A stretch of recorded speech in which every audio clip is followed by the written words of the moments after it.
그런데 그 바벨론이 멸망을 받아가지고 메대 사람 다리오가 나라를 다스리게 되었어요. 다리오 왕은 전국에 120명의 방백을 세워놨죠. 그들로 하여금 나라를 다스리게 했던 것이죠. 그리고 그들을 위해서 총리 셋을 세웠습니다. 방백들을 감독하기 위해서 총리를 세웠죠. 총리 셋 중에 한 사람이 바로 다니엘이에요. 다니엘은 워낙 뛰어난 사람이었어요. 그러니까 다니엘은 자연히 다리오 왕의 신임을 얻을 수밖에 없었던 것이죠. 우리나라 속담에 이런 말이 있잖아요. 굴러온 돌이 박힌 돌을 뽑는다는 말이 있듯이 유대에서 포로로 붙잡혀온 이 사람이 다른 방백들보다 더 우수한 인정을 받고 시기와 질투심이 생길 수밖에 없었어요. 그래서 다니엘을 제거하려고 은밀히 약점을 캐보니까 아무 틈이나 허물을 전혀 발견할 수가 없었던 거예요. 이에 그들이 머리를 짜내어 고안하는 방법이 다니엘이 하나님께 대한 견고한 신앙심이 있기 때문에 그것을 이용하려는 음모를 꾸미게 되었던 것이죠. 그래서 그들은 왕을 부추겨가지고 하나의 법령을 만들었는데 왕의 권위를 실어주겠다는 명분을 앞세우면서 30일 동안 왕 이외에 누구에게나 무엇을 구하건 또는 어떤 신에게 기도하는 사람이 있으면 그를 사자굴에 집어 던지겠다는 그런 내용이었던 거예요. 다니엘은 이 조세의 어인이 찍힌 것을 알고도 자기 집에 돌아와가지고 예루살렘으로 향하여 열린 창에서 전에 하던 그대로 하루에 3번씩 무릎을 꿇고 하나님께 기도하며 그 하나님께 감사를 했어요. 다니엘을 고소할 거리를 찾던 사람들은 얼씨구나 하면서 다니엘을 다리오 왕에게 고발하고 맙니다. 그러니까 다니엘을 기도했기에 사자굴 속에 들어갈 수밖에 없었고 기도했기에 사자굴에서 건짐도 받을 수가 있었던 거예요. 오늘 우리도 다니엘의 신앙을 배우면서 본받아 승리하는 그런 신앙인들이 다 되시기를 주님의 이름으로 축원드립니다. 총리는 말 그대로 나라의 살림살을 총괄하여 다시는 직분이죠. 그러나 내각을 이끄는 지도력과 통치력을 보좌하는 능력이 있어야 하고 또 덕망이 있기도 해야만 해요. 성경 여러 곳에 보면 총리직을 감당한 사람들이 등장하는데 최초로 등장하는 총리는 누굽니까? 요셉이잖아요. 그는 약간 30살에 대애굽의 총리에 등극했던 사람이에요. 성경에는 그에 비할 만한 능력이 있는 총리 또 한 사람이 있었는데 그가 바로 오늘 본문에 나오는 다니엘입니다. 그는 포로 출신이었어요. 그럼에도 불구하고 바벨론 느부갓네살 왕 밑에서 고위 간직을 받았던 사람이에요. 그 바벨론이 망하고 메대 왕 다리오가 세상을 지배하고 있을 때에도 그는 수석 총리의 발탁이 되었어요. 그러니까 그는 멸망한 바벨론의 신복이었는데도 새 왕조 메대 왕조의 다리오 왕의 절대적 신임을 받은 그러한 사람이었어요. 이 정도쯤 되면요 그 사람의 인격을 우리가 짐작할 수 있잖아요. 주경신학자 베이컨은 다니엘에 대해서 첫째 도덕적으로도 모범적이었고 두 번째 인격적으로도 모범적이었고 세 번째 신앙적으로 모범적이었던 사람이다 이렇게 말을 했어요. 그렇습니다. 다니엘 그는 어떤 사람이었습니까? 다니엘의 이름은요 하나님은 나의 심판이라는 의미를 가진 이름이에요. 다니엘은 그 이름의 글자 뜻대로 언제나 하나님 앞에 떳떳하게 부끄럽지 않게 살았던 사람이에요. 그는 민첩한 사람이었어요. 3절 보면 다니엘은 마음이 민첩하여 그랬어요. 민첩했다는 말은요 예민한 사람을 말하죠. 하나님의 뜻에 예민하고 영적으로 예민한 사람을 말합니다. 또한 빨리빨리 움직이는 사람이었어요. 그렇다고 기회주의자나 환경 여건에 휩싸여서 약삭빠르게 움직이는 사람을 뜻하는 것이 아니라 하나님의 뜻이라면 생명을 걸고 달려드는 그런 신앙의 사람이었다는 거예요. 또한 업무에 뛰어남을 보여준 사람이었어요. 전문화 시대의 업무 처리와 탁월함이 있어야 소속된 그런 직장에서도 크게 기여하는 인물이 될 수가 있잖아요.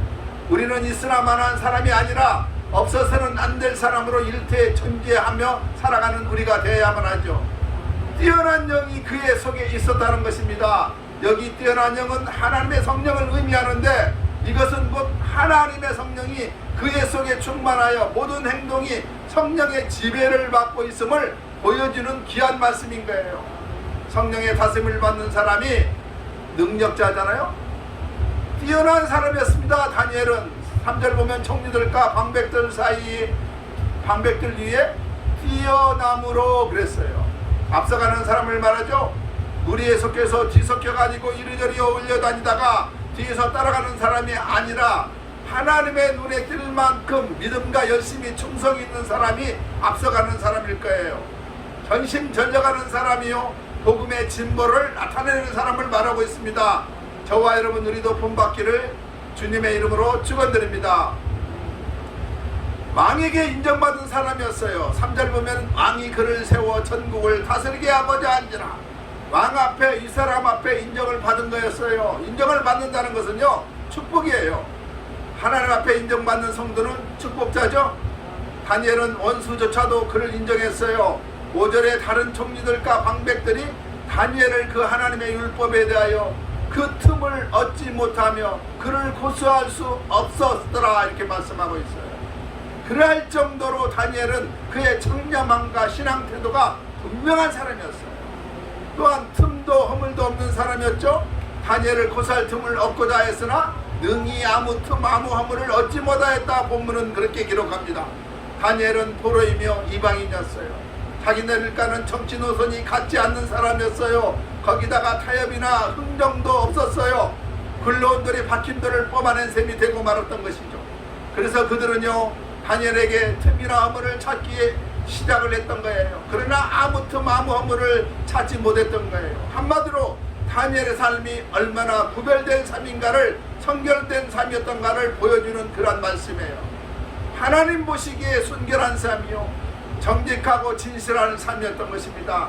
다니엘이 처음 바벨론의 포로로 붙잡혀 왔을 때 왕은 유다 청년 몇 사람을 뽑아가지고 엘리트 훈련을 시키기로 하면서 그들에게 특혜를 베풀어 왕의 진미와 포도주를 먹게 했던 것이었죠. 그러나 다니엘은 왕의 진미와 포도주를 거절하고 채소만 고집했던 것이죠. 당황한 것은 왕의 신하였을 수밖에 없었습니다. 만일 다니엘이 채소만 먹겠다고 고집하다가 얼굴이 상하고 체중에 변동이 생겨가지고 왕의 문책을 받을 것이기 때문에 고민이 생겼던 것이죠. 그러나 다니엘은 왕의 진미를 먹은 소년들과 채식을 하는 우리의 얼굴을 비교해 보아도 보이는 대로 처분하라고 하면서 11일을 시험해 보게 만듭니다. 그리고 10일 후에 보였더니 왕의 진미를 먹은 소년들보다도 다니엘의 얼굴이 더욱 아름답고 윤택해진 것을 볼 수가 있었던 것이죠. 다니엘은 아무런 조건이 좋아도, 기회가 좋아도 하나님이 싫어하는 거라면 거절하는 용기가 있었던 사람이에요. 다니엘은 구별되게 산 사람이었죠. 오늘 우리가 사는 시대를 우리가 보면은 아무나 아무 허물 없이 그냥 막 무작정 살아가는 그런 어려운 시대에 우리가 살고 있어요.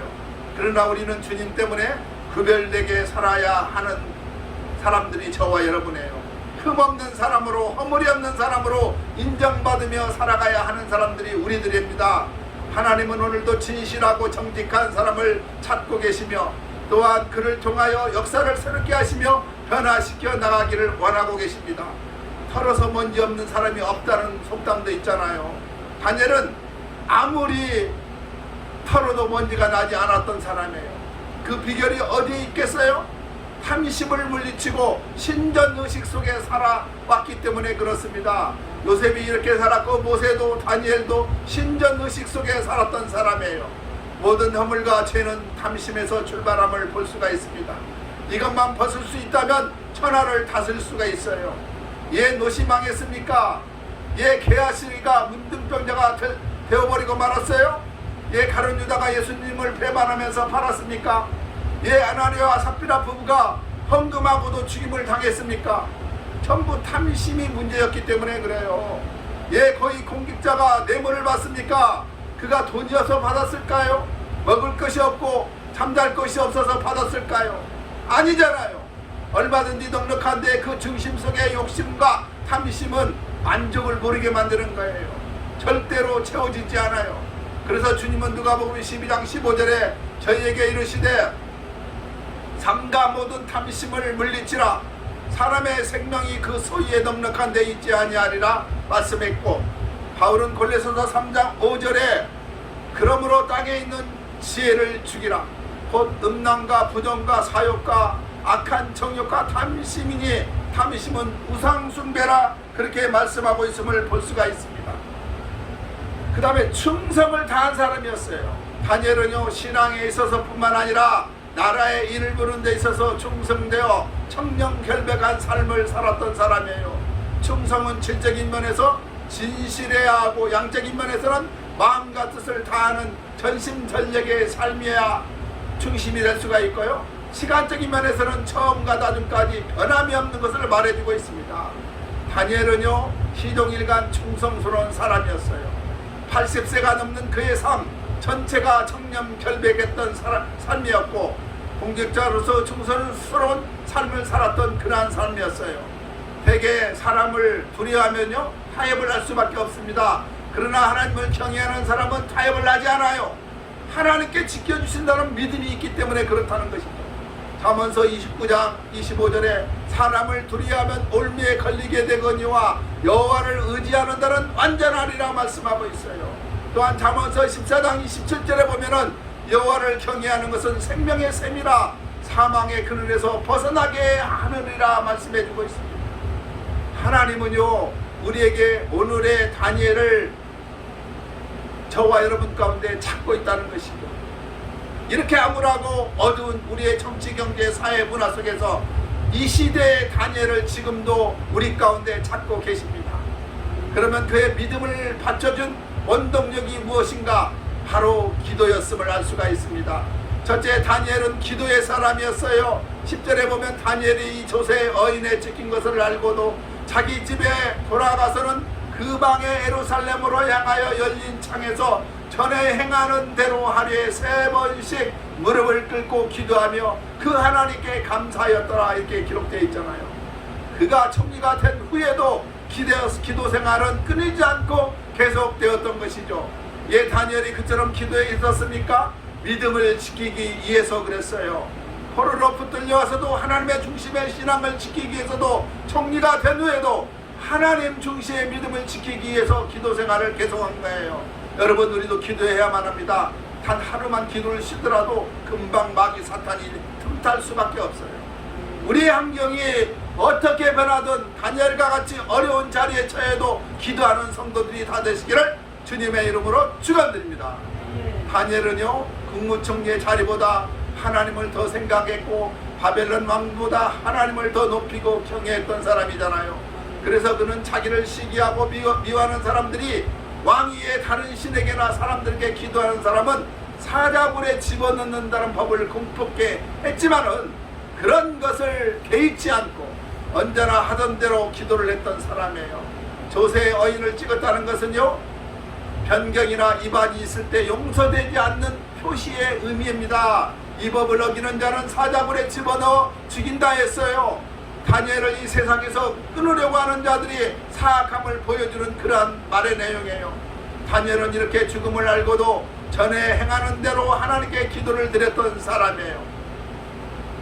참으로 절망적인 상황에서도 다니엘은 숨거나 도망하지도 않았고 낙심하지도 않았고 오직 하나님만 믿고 나갔던 사람이에요. 다니엘의 문제는요 어찌 보면 간단한 문제였습니다. 기도를 30일 포기하기만 하면은 안전하게 살 수가 있었어요. 사자굴에 들어가지 않아도 됐어요. 그러나 그럼에도 그는 기도하기 시작합니다. 그리고 사자굴을 들어갑니다. 예, 그가 자기를 지켜보고 있는 정적들이 있다는 것을 알고도 예전 하라는 그대로 기도를 했었을까? 우리가 이렇게 한번 생각해 볼 수가 있잖아요. 이것이 바로 사단의 올무인 줄도 알았어요. 그리고 자신이 믿는 하나님의 전능하신가 위대하심을 알았어요. 그는 생명의 주인은 하나님이시구나, 하나님의 허락 없이는 죽지 않는다는 사실을 알았기 때문에 그렇습니다. 그렇게 사단의 올무에서 승리할 수 있었던 거예요. 우리는 여기서 다니엘의 기도를 한번 분석해보고 같이 한번 배워보는 귀한 시간이 되기를 바랍니다. 먼저 조세의 어인이 찍힌 것을 알고도 기도했다 그랬어요. 이것은요 목숨을 내놓고 기도한 거예요. 죽으면 죽으리라는 각오로 기도했던 거예요. 이런 기도는 하늘의 문이 열려진 것입니다. 엘리야 시대에요 3년 6개월 동안 비가 오지 않았잖아요. 하늘문이 굳게 닫혀 있었어요. 이때 하늘문을 연 것이 바로 엘리야의 기도였다는 걸 알 수가 있어요. 목숨을 걸고 기도하면요 하늘문이 열려질 수밖에 없어요. 야고보서 5장 17절에서 18절에 엘리야는 우리의 성정이 같은 사람이로되 저가 비오지 않기에 간절히 기도한즉 3년 6개월 동안 땅에 비가 아니하고 다시 기도한즉 하늘이 비를 주고 땅이 열매를 내었느니라. 이같이 닫힌 하늘문을 열어 비를 오게 한 것도 기도의 힘이었던 것을 알 수가 있습니다. 사업이 여러분 막혀 있습니까? 사업의 문이 열리도록 기도하시기 바랍니다. 몸이 아프십니까? 치료해달라고 기도하시기 바랍니다. 하나님은 치료의 하나님이세요. 다니엘은 기도하지 못할 그러한 상황이어도 기도를 했던 사람이에요. 죽기를 각오하고 기도한 거예요. 그렇다고 억지로 기도했습니까? 아니잖아요. 기쁜 마음으로 즐겁게 했어요. 억지로 하면 기쁨이 있을 수가 없어요. 하나님이 제일 싫어하는 것은요, 억지로 하는 거예요. 헌금도 억지로 하는 헌금을 하나님은 원치 않고 있습니다. 기도도 마찬가지예요. 솔직하게 기도하며 자발적으로 기도하는 것이야말로 하나님께서 정말 기뻐하시는 기도라, 이렇게 말할 수가 있어요. 또한 자기 집에 돌아가서 기도했잖아요. 기도는 지정된 장소가 있는 것이 아니에요. 내가 있는 그곳이 바로 기도하는 자리가 되어야만 합니다. 가정에, 직장에, 사업장에, 차 안에서도 길 가다가도 기도하면 하나님이 들어주시고 응답해 주신다는 거예요. 마태복음 7장 7절에서 8절에 구하라 그리하면 너에게 주실 것이요, 찾으라 그리하면 찾을 것이요, 문을 두드리라 그리하면 너희에게 열릴 것이요, 구하는 이보다 얻을 것이요, 찾는 이가 찾을 것이요, 두드리는 이에게 열릴 것이라고 말씀하고 있잖아요. 그 방에 예루살렘으로 향하여 기도했다고 그랬습니다. 여우는요, 죽을 때 꼬리를 고향을 향해서 죽는다는 말이 있어요. 항상 조국을 사랑하고 하나님의 성전을 그리워하면서 기도하는 다니엘의 구체적인 기도 자세를 우리가 엿볼 수 있잖아요. 지금은 이스라엘 백성들의 포로 중에 있어요. 예루살렘으로 돌아가게 해달라면서 예루살렘을 향하여 기도하는 것은 구체적인 기도였던 것이에요. 우리가 기도할 때 하늘을 우러보면서 기도하는 것은 참으로 좋은 자세라는 것을 알아야만 합니다. 또한 다니엘은 전에 행하던 대로 기도했다고 말했습니다. 기도는 습관화가 되어야 하고 체질화가 되어야 하는 거예요. 습관이 귀한 거예요. 예수님도 습관을 쫓아 기도하셨다고 성경은 기록하잖아요. 누가복음 22장 39절에 예수께서 나아가 습관을 쫓아 감난산에서 가심에 제자들도 쫓았더니, 히브리서 10장 25절에는 뭐라고 말합니까? 모이기를 패하는 어떤 사람들의 습관과 같이 하지 말고 오직 헌하여 그날이 가까움을 볼수록 더욱 그러하자 그랬어요. 좋은 습관이요, 좋은 신앙, 좋은 믿음인을 만들 수가 있는 거예요. 또한 하루에 3번씩 기도했다고 그랬어요. 정기적인 시간을 정해놓고 기도하시기 바랍니다. 유대인들은요, 하루에 3번씩 기도했던 민족이에요. 다윗왕도 저녁과 아침과 정오 이렇게 3번 기도했어요. 시편 55편 16절과 17절에 나는 하나님께 부르짖으니 여호와께서 나를 구원하시로다. 저녁과 아침과 정오에 내가 근심하여 탄식하리로니 여호와께서 내 소리를 들으시로다 말씀하고 있습니다. 사도행전 3장에 베드로와 요한이 정기적인 기도 시간에 성전 미문에 나가면서부터 안진뱅이를 일으킨 사건이 나와요. 시간을 정해놓고 기도하면 이러한 기적들이 일어나심을 믿으시기 바랍니다. 그 다음에 무릎을 꿇고 기도했어요. 경건된 자세요, 겸손의 자세를 말해주고 있죠. 피눈물 나는 기도의 자세요, 또한 부르짖는 기도를 말하고 있습니다. 이왕이면 경건한 자세를 가지고 기도하는 것이 좋아요. 모세처럼 두 팔을 벌리고 기도하는 것도 좋은 자세입니다. 엘리야처럼 두 무릎 사이에 고개를 묻고 기도하는 것도 좋은 자세예요. 기도에는요, 자세가 중요합니다. 그러면 다니엘은 감사의 사람이었음을 알 수가 있습니다. 10절 하반절에 기도하며 그 하나님께 감사하였더라. 시편 50편 14절 15절 감사로 하나님께 제사를 드리며 지극히 높으신 자에게 너의 소원을 갚으며 환난 날에 나를 부르라. 내가 너를 건지리니 내가 나를 영화롭게 하리라고 말씀하고 있습니다. 다니엘은 감사하면서 기도를 드렸던 사람이에요. 기도할 수 있다는 자체가 바로 감사의 조건이잖아요. 기도는 만왕의 왕 되신 하나님께 말씀드리는 기회고요, 또 하나님이 우리의 하소연을 들어주시는 기회가 기도예요. 그러니 얼마나 감사합니까? 누가복음 17장에 보면요, 예수님의 10명의 문둥병자를 낫게 해준 사건이 나와요. 그런데 그 가운데 9명은 감사하지 못했어요. 신앙이 없었기 때문에 그렇습니다. 마지막 10번째 사람은 돌아와서 감사를 드렸죠. 그는 단순했던 사람이에요. 복잡하게 생각하지 않았어요. 예수님이 자기의 병을 낫게 해주셨으니까 당연히 예수님께 돌아가서 감사드리는 것이 마땅하다고 생각했던 사람이에요. 그래서 그는 예수님께 되돌아가가지고 엎드려 사례를 했죠. 그러니까 예수님은 이상하게 여기시면 물으십니다. 너희 10사람이 다 나음을 받지 않았느냐? 나머지 9은 어디 갔느냐? 그리고 일어나서 가라. 너의 믿음이 너를 구원하였느니라 말씀하고 있어요. 영원까지 구원받는 그러한 축복이 임했던 거예요. 감사는 감사의 마음을 보면요, 모든 것에 감사할 수 있습니다. 그러나 감사의 마음을 잊어버리고 원망의 마음을 품으면 모든 것이 원망과 불평으로 살 수밖에 없는 거예요. 아무리 입을 옷이 없고 먹을 양식이 있고 타고 다닐 승용차가 있어도 수돗물이 안 나오면 우리의 생활은 지옥으로 변할 수밖에 없잖아요. 그렇게 중요한 수돗물이 콸콸 나오는데도 우리 각 사람들은 감사의 마음을 느끼지 못하고 살고 있는 게 우리의 일상생활이에요. 안 그렇습니까? 이렇게 더운데도 하나님의 성전에 나와서 에어컨 틀고 선풍기 있는 데서 예배드리는 거 얼마나 감사의 조건인 것입니다. 이제부터 여러분 감사하시기 바랍니다. 감사는 찾아서 하는 거예요. 다니엘의 감사는 고난 중에 감사하고 있습니다. 그에게 지금 고난이 닥쳤어요. 핍박이 닥쳤어요. 목숨을 내어놓기에 할 무서운 핍박이 다가왔던 것이죠. 그럼에도 그는 하나님께 감사하고 있습니다. 감사는요, 감사할수록 조건 때문에 하는 감사보다는 감사할 수 없는 조건에도 감사하는 것이 정말 차원 높은 감사한 거예요. 바울이 말한 범사의 감사란 말은요, 무조건적인 감사를 의미하고 있습니다. 사랑하는 여러분, 감사는 조건 없는 감사가 진짜 감사하는 거예요. 예, 이런 감사를 해야 하는가? 우리들이 받은 은혜가 너무 크기 때문에 그렇습니다. 구원의 은혜, 하나님의 자녀된 은혜, 선택해 주신 은혜, 또한 우리를 일꾼으로 세워주신 은혜 얼마나 감사합니까? 두 번째 감사는 배우는 거예요. 다니엘의 감사를 배우시기 바랍니다. 신앙생활은 배우는 거예요. 그래서 어떤 사람들이 잘해야만 해요. 다니엘의 기도의 결과는 무엇입니까? 오늘 16절과 17절에 이에 왕이 명하며 다니엘을 끌어다가 사자굴에 던져 넣는지라. 이에 돌을 굴려다가 굴아굴을 막을 때 왕이 어인과 귀인들의 인을 쳐서 봉하게 하였으니 이는 다니엘 처치한 것을 변개함이 없게 하려 함이었더라. 다니엘을 시기하는 사람들은요, 마치 기다렸듯이 왕에게 고소하고 왕은 다니엘을 구하고 싶지만은 방법을 없었던 것이죠.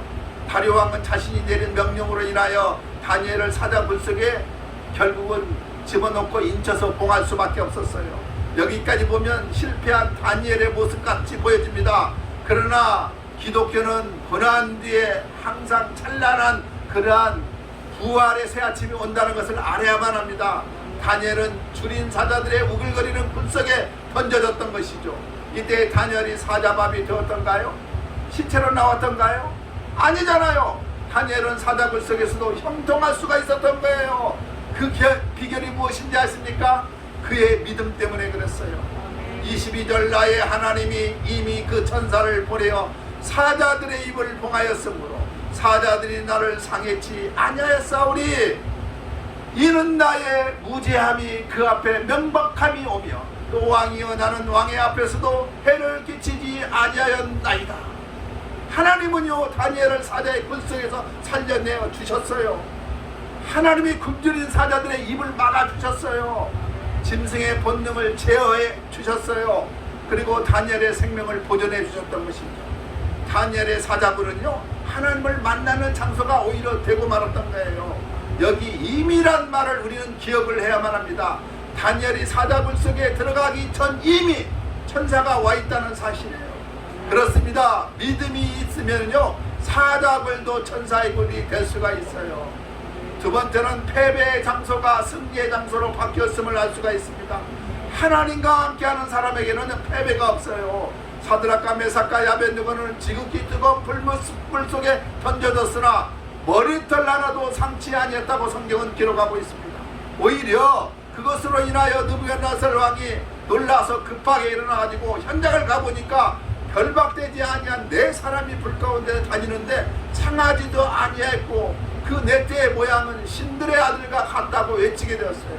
실로 하나님과 함께 하시는 임마누엘 신앙은 모든 패배의 장소가 승리의 개선무로 바꿔짐을 여러분 아시기 바랍니다. 이 일로 인하여 살아계신 하나님을 증거하게 되었죠. 하나님은 세 가지 일을 하십니다. 다니엘의 대적자를 다 제거했어요. 왕이 명을 내려 다니엘을 참수한 사람들을 끌어오게 하고 그들을 그 처자들과 함께 사자굴에 던져넣게 하였더니 그들이 굴 밑에 닿기도 전에 사자가 곧 그들을 움켜가지고 그 뼈까지도 부서뜨렸다고 성경은 그렇게 기록합니다. 왕은 다니엘을 음모에 빠뜨린 자들과 가족들까지도 사자굴에 집어넣고 말았어요. 다니엘을 대적한 자들은 결국 사자밥이 되고 말았죠. 여기 참수한 사람들은요, 다니엘을 해친 사람이요 다리오 왕에게 간신배를 말하고 있습니다. 다리오 왕이 그들을 사자굴에 던지라고 했어요. 그랬더니 그들이 사자굴에 채 들어가기도 전에 사자들이 모두 달려들어 움켜가지고 뼈까지 부서뜨렸다. 성경은 그렇게 기록하고 있어요. 여기 참수한다는 이 말은요, 이간질한다 이 말이에요. 그렇습니다. 여기 참수하는 것은 마귀들의 무기예요. 그리고 참수한 자의 종말은요, 사자굴이요 지옥불입니다. 두 번째, 다리오 왕이 참 하나님이 누구인지를 알게 되고 그를 찬양하게 되었죠.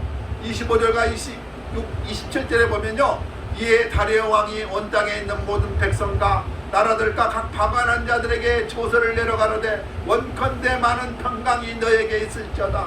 내가 이제 조서를 내리노라. 내 나라 관할 아래 있는 사람들은 다 다니엘의 하나님 앞에서 떨며 두려워할지니 그는 사시는 하나님이시요 영원히 변치 않으실 자시며 그 나라는 망하지 아니할 것이요 그 권세는 무궁할 것이며 그는 구원도 하시며 건져내시기도 하시며 하늘에서든지 땅에서든지 이적과 기사를 행하시는 자로다. 그래서 다니엘을 구원하여 사자의 입에서 벗어나게 하셨습니다 하더라. 이렇게 왕까지 인정하고 말아요. 다리오 왕은요, 조서를 내려가지고 다니엘을 사자의 입에서 구원하신 하나님을 찬양합니다. 그리고 온 백성이 하나님을 경외하도록 온 나라에게 조서를 보냈어요. 다니엘의 믿음이 온 세상에 복음을 전하는 기회가 될 수 있었던 것입니다. 세 번째, 다니엘을 더 형통하게 만들어줬어요. 이 다니엘이 다리오 왕의 시대에 바사 사람 고레스 왕의 시대에 형통하였더니 다니엘은 바벨론 왕 느부갓네살, 메대와 다리오 그리고 바사 왕 고레스 때까지 세 국에 걸쳐 세 나라에 걸쳐서 형통하는 통치자가 되었다. 이렇게 성경은 증거하고 있습니다. 하나님이 주시는 형통은요, 일회용이 아닌 시대를 초월하는 영원한 형통을 말하고 있어요. 다니엘은 시대를 초월해서 형통한 복을 받았던 사람이에요. 그는 바벨론 나라의 포로로 잡혀가서 하나님의 축복으로 그 나라에서 국무총리가 되었는데 다니엘이 재직 중에 나라가 2번이나 바뀌었고 또 왕들이 4명이나 이렇게 바뀌었어요. 그래도 그는 여전히 총리로 그 자리에 앉아 있었어요. 첫 번째로 바벨론 나라의 느부갓네살 왕 때 총리가 되었어요. 두 번째 그의 아들 벨사살 왕 때 총리가 됐어요. 세 번째는 다리오 왕 때였죠. 마지막 네 번째는 고레스 왕 때였어요. 오늘 본문이 다리오 왕 때 그 일을 기록하고 있습니다. 다니엘은 나라가 바뀌었는데도 그 나라의 국무총리를 채직하게 된 거예요. 말씀을 마칩니다. 기독교는 기도하는 종교가 기독교예요. 기도는 만사를 변화시키고 있습니다. 오늘도 기적은 기도하는 사람을 통하여 이루어진다는 사실이에요. 다니엘을 도왔던 천사는 하늘의 사역자들이었어요. 성도가 문제를 놓고 기도하면 하나님은 돕는 천사를 저와 여러분 가운데 보내어 이기에서 보호해 주신다는 것을 알으시기 바랍니다. 다니엘의 사자굴에 나타났던 하나님의 사자는 오늘도 저와 여러분 우리가 기도하는 가운데 우리를 기다리고 있어요. 우리가 기도하면 하나님은 사자를 보내서 우리를 보호해 주십니다. 그 다니엘의 하나님, 그 하나님이 저와 여러분의 하나님이라는 사실을 깨닫고 우리의 모든 삶을 기도함으로 승리하며 살아갈 수 있는 저와 여러분 모두가 다 되시기를 주님의 이름으로 축원드립니다. 아멘. 기도하겠습니다. 하나님